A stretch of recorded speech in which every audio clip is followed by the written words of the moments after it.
भगवान श्री कृष्ण अपने संदेशों में जब अमृत सूत्र देते हैं तो उन 8 अमृत सूत्रों में एक सूत्र यह भी है, यस्मान् नो द्विजते लोको लोकान् नो द्विजते च यः हर्षामर्ष भयोद्वेगैर् मुक्तो यः स च मे प्रियः।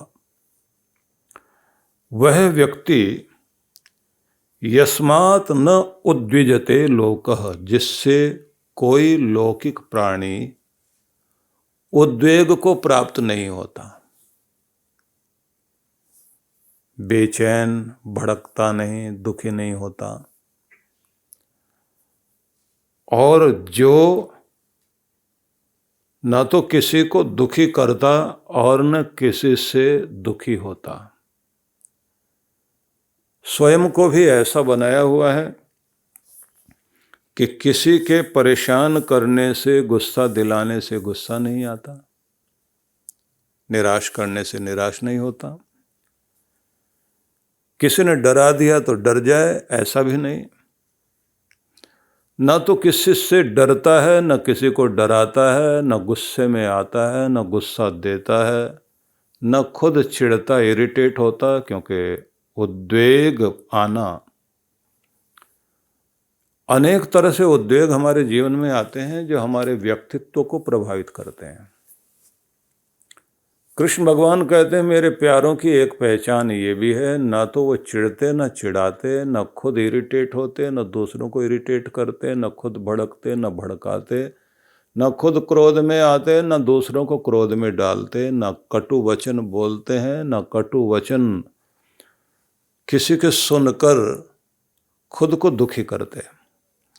वे ऐसे लोग हैं हर्ष अमर्ष भय उद्वेग से मुक्त। अब यह शब्द ध्यान दीजिए कि ना तो बहुत किसी चीज को पाकर इतने हर्षित हो जाते कि अपनी खुशी खुशी में दूसरों को दुखी कर दें, सबको चिढ़ाते हुए परेशान करते हुए घूमें, न अमर्ष में, अमर्ष शब्द का अर्थ होता है वह ईर्ष्या से युक्त क्रोध, अंदर से दुर्भावना है, जलता है दूसरों से और क्रोध करते हुए दूसरों को परेशान करता है। ईर्ष्या में बदले की भावना, गुस्सा इनको मैंने चिढ़ाना है, इनके सामने दिखाना है, इन सबको पता लगना चाहिए कि मैं क्या हूं। तो इस तरह की जो उद्वेग की भावना है उसको अमर्ष कहा गया। फिर अगला शब्द उन्होंने कहा भय, क्रोध भी, हर्ष भी, ईर्ष्या भी, भय भी, जितने ऐसे अनर्थकारी उद्वेग हैं, ये एक ऐसे तूफान हैं जो प्रत्येक व्यक्ति के अंदर भरे रहते हैं। भगवान ने एक स्थान पर और कहा काम एष क्रोध एष रजोगुण समुद्भव। जब अर्जुन ने ये पूछा अथ केन प्रयुक्तो यम पापम चरति पुरुष अनिच्छन्नपि वार्ष्णेय बलादेव नियोजित। हे कृष्ण मुझे बताओ कि व्यक्ति न चाहते हुए भी पाप कर देता है,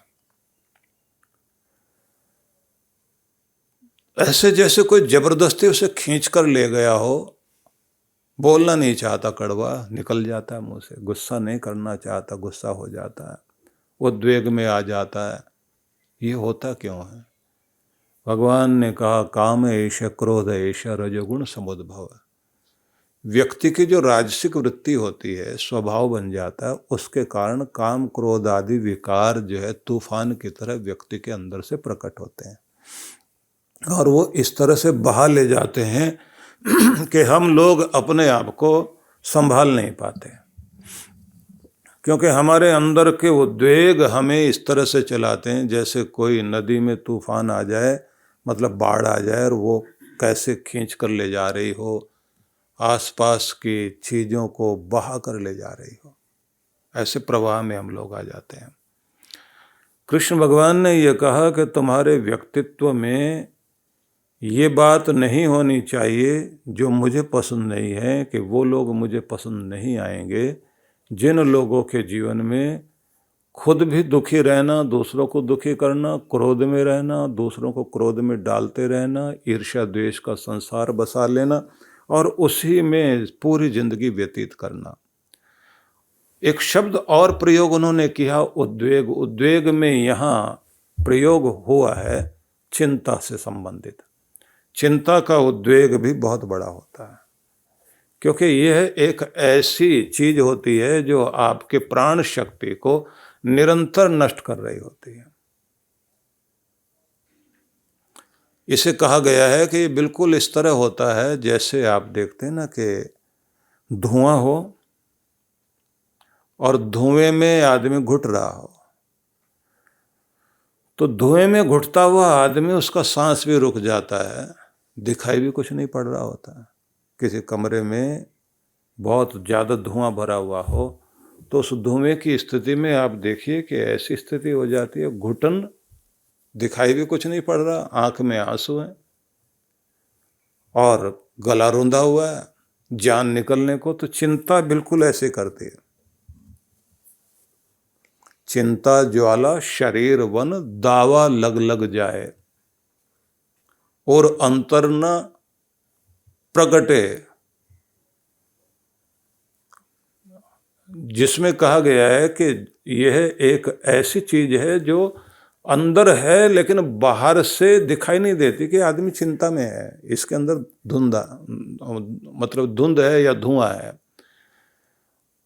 ऐसी एक, जैसे चारों तरफ से आप देखते हैं ना कि जो आग दावानल जिसे बोलते हैं, वो घेर ले जंगल को, तो जंगल की आग ऐसी आग होती है जिसको कहा जाता है चारों तरफ से घेरा बना लेती है। बीच में खड़ा हुआ आदमी सोचता रहता है कि इधर भागूंगा तो मैं बच जाऊंगा, लेकिन जब वो आगे जाता है तो देखता है वहाँ भी आग लगी हुई। और दुखद बात क्या है कि वो धीरे धीरे बढ़ते बढ़ते जहाँ व्यक्ति खड़ा होता है वहाँ आती जाती है। कि चिंता बिल्कुल इसी तरह से है। बाहर धुआं न संचरे और अंतर धुंधिया है। बाहर जो है धुआं दिखाई नहीं दे रहा, चिंता का धुआं बाहर निकलता हुआ नहीं दिखाई देता, और अंतर धुंधिया है, और व्यक्ति का अंदर जो है इतना धुएं से भरा पड़ा है कि सांस लेना भी मुश्किल है। तो ये भी एक ऐसा उद्वेग है जिसे कहा जाता है कि चिंता बिल्कुल दीमक की तरह होती है। दीमक जो है देखने में तो बहुत छोटा सा कीड़ा है और लगी हुई दिखाई भी नहीं देती। पता तो तब लगता है कि जिस पिलर में लग गई या दरवाजे में लग गई, वो दरवाजा गल के गिर पड़े।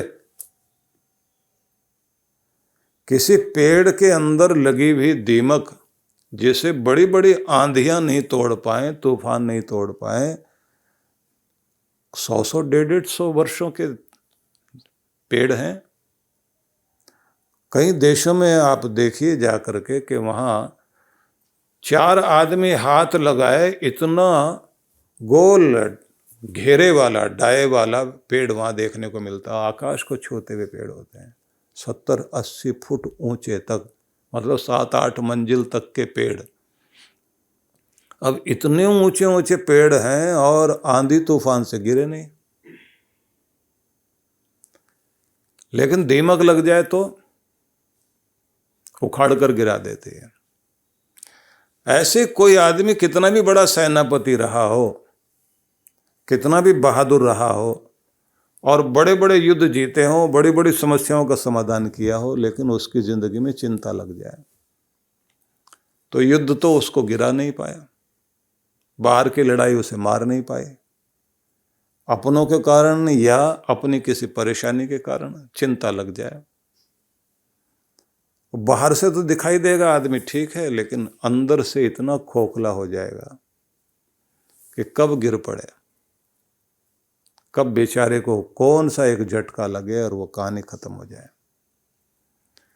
इसलिए ये बड़े भयंकर उद्वेग हैं। चिंता से मुक्त होने के भी तरीके हैं, लेकिन इस समय वो विचार नहीं करेंगे तो उत्सुकता, व्याकुलता, चिंता और किसी भी प्रकार का दुख, उस सब को एक शब्द में कहा गया, उद्वेग। का ये जो उद्वेग गिनाए हैं, जिनमें हर्ष है, क्रोध है, भय है, व्याकुलता है, चिंता है, ये हमारे चित्त में खलबली मचा देते हैं और ये भगवान से जुड़ने नहीं देते।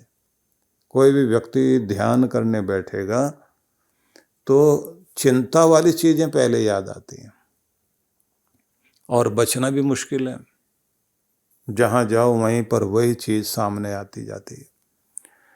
तो भगवान ने ये कहा कि जो उद्वेग में न आए और न किसी को उत्तेजित करे, परेशान करे, तो ऐसा कोई व्यक्ति इन सब से मुक्त हो जाए तो फिर वो मेरा प्रिय बनेगा, मतलब मेरे प्रेम को पा सकेगा। अब प्रश्न ये आएगा कि जो बेचारे ऐसी स्थिति में, तो उनको भगवान का प्यार नहीं मिलेगा क्या?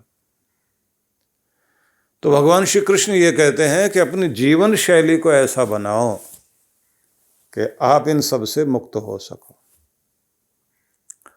महात्मा बुद्ध के जीवन में एक घटना आती है कि एक बार जब वो रोज अपना संदेश देते थे, शिष्य आकर बैठते थे, तो एक दिन वो आए और उन्होंने अपने हाथ में एक रुमाल पकड़ा हुआ था, एक छोटा सा कपड़े का टुकड़ा, और आए, बैठ गए। तो गुरु के सामने शिष्य जितने भी बैठे होते थे तो वो ये कोशिश करते थे कि उनके मौन से और उनके आभा मंडल का भी लाभ हमें मिले।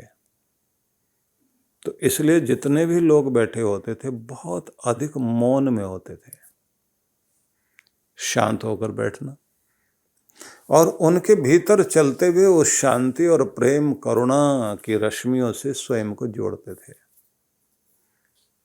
ये महसूस करते हुए कि हम उस युग में हैं जब हमारे सद्गुरु हमारे सम्मुख हैं, हमारे बुद्ध हमारे सम्मुख हैं, और उनके अंदर बहता हुआ जो अध्यात्म है, उनके अंदर बहता हुआ जो अमृत है, वह जब अपनी रश्मियों के साथ में बाहर प्रकट होता है तो उसका प्रभाव हमें भी मिल रहा है। इसलिए देखने में आता था कि 10-10 हजार लोग बैठे हुए हैं और वहां सुई के गिरने की भी आवाज आ जाए, इतना मौन। लोगों को बैठना आना चाहिए कि गुरु की शरण में बैठें तो कितने शांत हो जाएं, कितने मौन हो जाएं, क्योंकि मौन में ही आपकी आत्मा जो है वो गहराई में जाती है। मौन की अपनी एक ध्वनि है जो आपकी जिंदगी को धन्य करती है। मौन जितना आपके जीवन में घट जाए। तो बुद्ध आए और वो आकर शांति से बैठे, और जैसे बैठे तो अब सबको लग रहा था कि अब कुछ कहेंगे। तो उन्होंने वो रुमाल जो हाथ में ले रखा था, उस रुमाल को पकड़ा और उसमें गांठ लगाई, कसा उसको, फिर गांठ लगाई, फिर लगाई, 5-7 गांठें लगाते ही चले गए, और फिर उसको खींचे। तो सभी देखने लगे कि थोड़े से बेचैन हो रहे हैं। तो एक शिष्य ने खड़े होकर पूछा कि प्रभु कुछ हम करें? उन्होंने कहा मैं ये खोलना चाहता हूं। तो खींचने लगे। तो एक ने हंस करके कहा महाराज ऐसे खींचने से तो ये और गांठें मजबूत हो जाएंगी। तो बुद्ध ने सबकी तरफ देखा, देखने के बाद कहा अब इस रुमाल को तुम देख रहे हो, इस कपड़े को,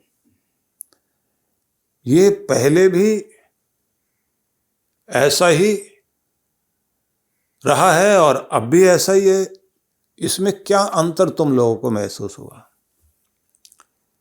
तो सबने कहा कि महाराज जैसा ये पहले था है तो अभी वैसा ही, लेकिन अगर बारीकी से देखें तो अंतर तो आ गया। लेकिन फिर भी कहें तो रुमाल ही है, नाम भी वही है, आकार प्रकार भी वही है, लेकिन गांठें आ गई हैं। अच्छा अब ये भी बताओ कि ये खुलेगा कैसे? मैं खींच रहा हूं, खींचने से खुल जाएगा या नहीं? तो सब ने कहा खींचने से तो और ये गांठें मजबूत हो जाएंगी। फिर उन्होंने कहा अच्छा खोलने का तरीका बताओ। इन्होंने कहा कि एक शिष्य ने खड़े होकर कहा कि पहले ये देखा जाए, गांठ पर गांठ लगी हुई और सबको जोड़ दिया गया, एक दूसरे के साथ ऐसे बांध दिया गया, तो पहले इसको देखना पड़ेगा कि कहाँ से गांठ लगी है, कैसे लगी, और जैसे लगी है वैसे इसको खोलना पड़ेगा। मतलब पहले कारण ढूंढना पड़ेगा, उलझे कहाँ पर हैं। तो उन्होंने कहा कि चलो खोल के देखो। अब गांठें इतनी मजबूत लगी हुई थी तो जो जल्दबाजी करे तो वो और ज्यादा उलझ जाए। इन्होंने पूछा कि कोई आसान तरीका बताओ। तो एक शिष्य खड़ा हुआ, उसने खड़े होकर कहा महाराज एक तो जल्दबाजी नहीं करनी चाहिए, उतावलापन नहीं चाहिए, प्यार से देखकर धीरे धीरे धीरे धीरे ढीला करना चाहिए। एक गांठ ढीली होगी उसे खोलेंगे, फिर दूसरी की तरफ जाएंगे, और जहां आखिरी वाली गांठ लगी शुरुआत वहां से करनी चाहिए और फिर पहले वाले पर जाना चाहिए। बुद्ध ने कहा तो फिर आज का उपदेश इतना ही है। अब वो सब बोले कि हमको तो समझ में नहीं आया। बुद्ध ने कहा कि लोग मेरे पास आकर ये कहते हैं हम बहुत गुस्से में रहते हैं, तो आप हमारा गुस्सा दूर कर दो। कुछ कहते हैं हम बहुत चिंता करते रहते हैं, हमारी चिंता दूर हो जाए। कुछ लोग आकर ये कहते हैं हमको बहुत दुखी रहने की आदत पड़ गई, तो आप हमारा दुख दूर कर दो। लेकिन कोई ये नहीं तैयार है कि ये दुख आया कैसे, ये क्रोध तुम करते क्यों हो? कोई भी कारण ढूंढने को तैयार नहीं है। किसी का भी अगर अहंकार है तो अहंकार का कारण क्या? क्रोध तुम्हें आता रहता, तो कारण क्या है? मूल तक तो तुम नहीं जाते हो। ये गांठें तुम्हारी जिंदगी में, तुम परेशान हो तो परेशान हुए क्यों? बार बार अगर बीमार पड़ते हो तो बीमारी का कारण क्या है? मैंने ज्यादातर लोगों को देखा वो आकर ये तो कहते हैं कि परिणाम मिल जाए, लेकिन मूल तक जाने को, कारण खोजने को तैयार नहीं है। और फिर जब कारण तक पहुंच जाएं, क्योंकि पहले तो गांठों को देखना है, कारण ढूंढो, उपाय ढूंढो, और फिर उनको उतावलेपन से नहीं खोलना, धीरज रखकर धीरे धीरे, क्योंकि एक दिन में पड़े हुए मुसीबतों की गांठें जो तुम्हारी जिंदगी में पड़ गई हैं, जिन उलझनों में उलझ गए वो एक दिन में तो नहीं खुल जाएंगी, एक समय में तो, एक झटके में तो नहीं हो जाएंगी। धीरे धीरे उनको पहले समझो, फिर खोलना शुरू करो और अपनी समस्याओं का समाधान करोगे। जब तक कांटा निकलेगा नहीं तुम्हारा दर्द दूर होगा नहीं। तुम सोचते हो कि बस ऐसी चीज़ें ठीक हो जाएं, पहले कांटा तो निकालो, वो डंग तो बाहर निकालो जिसके कारण तुम्हें ये परेशानी है, वो कारण तो बाहर आना चाहिए ना। दूसरी बात उन्होंने कहा कि लोगों को जैसे रुमाल देखने में लग रहा है कि है तो वही का वही, वैसे ही कपड़ा है, लेकिन नाम भी वही है पर गांठें हैं। ऐसे प्रत्येक व्यक्ति का नाम कोई भी हो, चेहरा कोई भी हो, लेकिन जिसके भी अंदर गांठें लग गए वो वैसे रूप में नहीं रह गया। गांठ में पड़ा हुआ आदमी परेशान रहेगा ही रहेगा हर समय। कारण ढूंढो, बीमार हो रहे तो क्यों, दुखी हो रहे तो क्यों, गुस्सा आता है बार बार तो क्यों आता है, तुम निराश हो जाते हो तो क्यों हो जाते हो, तुम्हारी जिंदगी में आलस्य है तो क्यों है। पहले कारण ढूंढिए, और कारण ढूंढने के बाद अगला काम तुमने क्या करना है, उस कारण के साथ साथ उसे निकालने के लिए धैर्य के साथ में अपना काम करते चले जाओ। जब आप अपनी समस्या का समाधान करना चाहते हैं तो ये बात ध्यान रख लीजिए, धीरज नहीं खोना चाहिए और कारण भी ढूंढिए और अक्ल लगाइए, विवेक चाहिए। जब तक आप विवेक का प्रयोग नहीं करेंगे तब तक बात बनेगी नहीं। तो इसलिए ये बात ध्यान रख लीजिए कि प्रत्येक व्यक्ति उत्तेजित होता है किसी के भड़काने से, किसी के निराश करने से, किसी के डराने से हम लोगों के ऊपर प्रभाव आता है। डरा हुआ आदमी डर में बैठा हुआ भगवान का बार बार नाम तो जरूर लेगा, लेकिन ध्यान उसका अपने डर पर रहेगा, भगवान में नहीं रहेगा। क्रोध वाला व्यक्ति अपने आप को ध्यान में बैठाना चाहे, भजन में बैठाना चाहे, तो ये बात ध्यान रख लीजिए कि उसका ध्यान टिकेगा नहीं, क्योंकि जब तक चित्त, हमारा मन मस्तिष्क जब तक उद्विग्न है, बेचैन है, शांति नहीं आएगी जब तक, तब तक हम भगवान के ध्यान में नहीं जा सकते। इसलिए पवित्रता और शांति की सबसे ज़्यादा जरूरत पड़ती है ध्यान में जाने के लिए। गुरु बिन ज्ञान न होत है, गुरु बिन दिशा अजान, गुरु बिन इंद्रिय ना सधे, गुरु बिन बढ़े न शान। गुरु में समाहित दिव्य और दैवीय शक्तियों के दर्शन, पूजन, ज्ञान, ध्यान से स्वयं को धन्य करें। परम पूज्य सद्गुरुदेव श्री सुधांशु जी महाराज एवं डॉक्टर अर्चिका दीदी जी के पावन सानिध्य में गुरु पूर्णिमा महोत्सव दिनांक 7 से 10 जुलाई 2025। विशेष कार्यक्रम गुरु मंत्र सिद्धि साधना, दिव्य शक्तिपात क्रिया, गुरु मंत्र दीक्षा, भक्ति सत्संग, गुरु दर्शन।